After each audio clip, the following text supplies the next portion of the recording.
A nossa sala de entrevistas de hoje recebe o pastor e psicólogo César Augusto Emerick para falar sobre um assunto muito importante, sobre um assunto também muito sério, que é o abuso e exploração sexual infantil. Pastor, seja bem-vindo à nossa sala de entrevistas. Primeiramente, qual a diferença entre abuso e exploração sexual?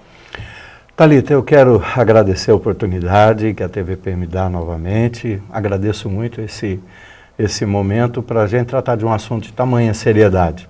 Principalmente porque a cidade sempre precisa estar alerta e as pessoas precisam estar de olhos abertos para auxiliar no combate a esse mal que é terrível, como você bem disse, cresce muito. A questão do abuso é quando o adulto ele tem uma certa relação, um encontro, ele mexe nas partes íntimas da criança. Geralmente esse adulto é ou da família, perto de casa, ou dentro mesmo de casa, o que é terrível.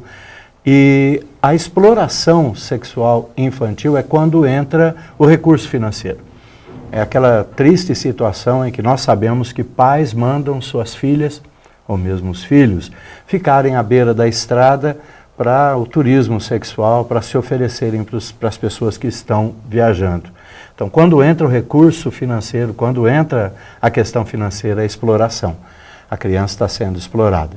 Não se usa mais, Thalita, a expressão prostituição infantil, porque a criança não tem essa consciência, essa ideia, né? Ela é ou explorada ou abusada. A questão da exploração sexual é uma questão mais aberta, né? Uma questão que as pessoas podem ver, podem denunciar. A questão do abuso já é algo mais fechado, algo que muitas vezes os pais podem não ter consciência disso. Como identificar que a criança está sofrendo abuso? É bem sério isso, porque há uma mudança de comportamento na criança, agressividade, muita agressividade. A criança, ela tem um olhar assustado e temeroso sobre a pessoa, né, que está abusando. E uma das coisas mais tristes é que há uma baixa de rendimento escolar drástica. Aquela criança que tinha notas maravilhosas e tal, de repente ela tem uma dificuldade de aprendizado e um outro fator que é triste, muito triste, é o isolamento. A criança começa a se isolar. A criança começa a ter uma atitude de distanciar-se das pessoas, porque realmente ela se sente envergonhada demais. E além de envergonhada, infelizmente, ela se sente culpada, né? Ela se sente culpada, então ela se isola. E quais são os meios que o abusador usa para controlar a criança? O abusador sempre usa a questão da condenação e da ameaça, né? Ele chega, ele realiza a tarefa hedionda, né? E aí então ele fala, olha, se você contar para sua mãe, ela vai adoecer, vai morrer e você que é culpada. Sempre faz com que a criança se sinta mal ou se sinta culpada por contar.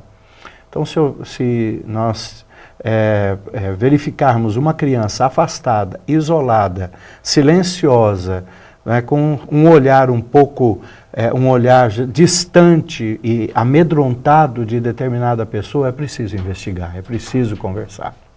O mais interessante é que às vezes a gente ouve depoimentos em que as pessoas sofreram abusos e algumas contam que quando criança achavam que a culpa era delas, né? Que o abusador, ele coloca essa ideia na cabeça da criança.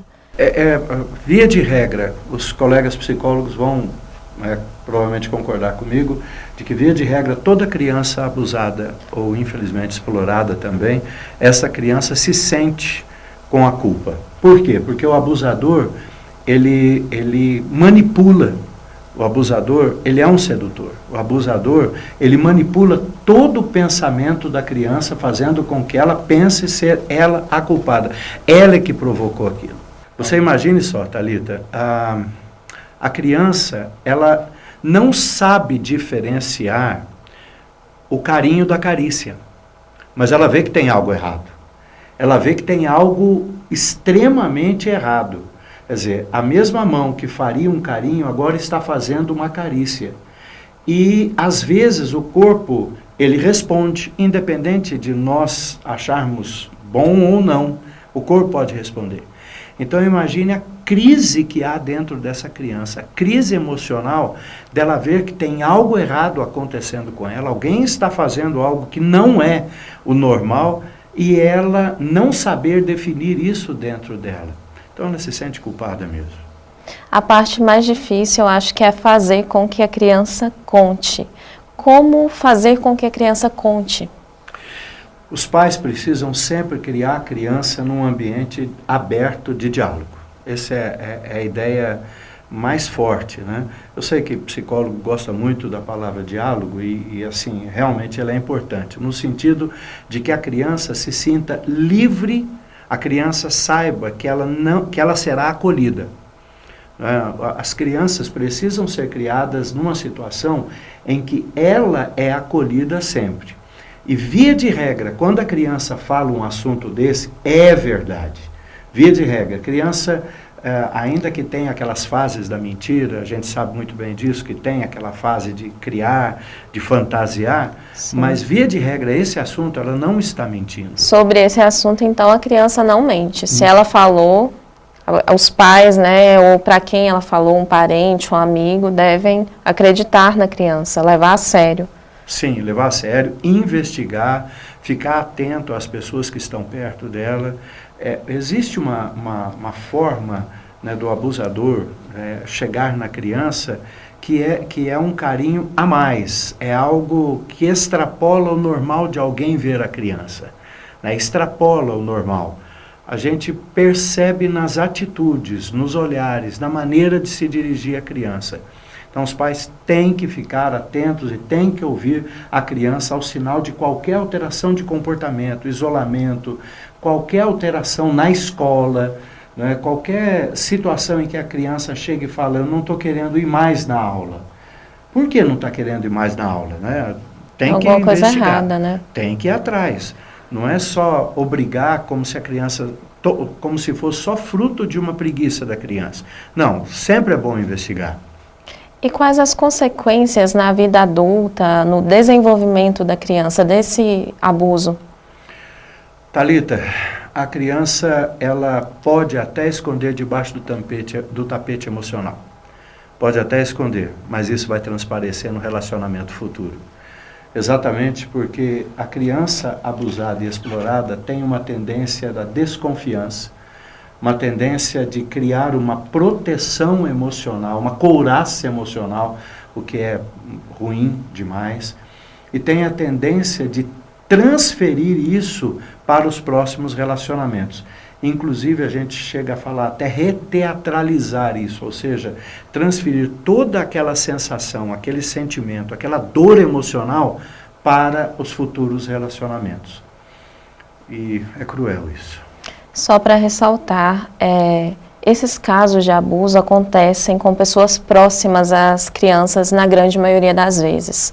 Pessoas que, por exemplo, podem ser parentes, professores, amigos da família, maior incidência é de pessoas próximas, né? Sempre, via de regra.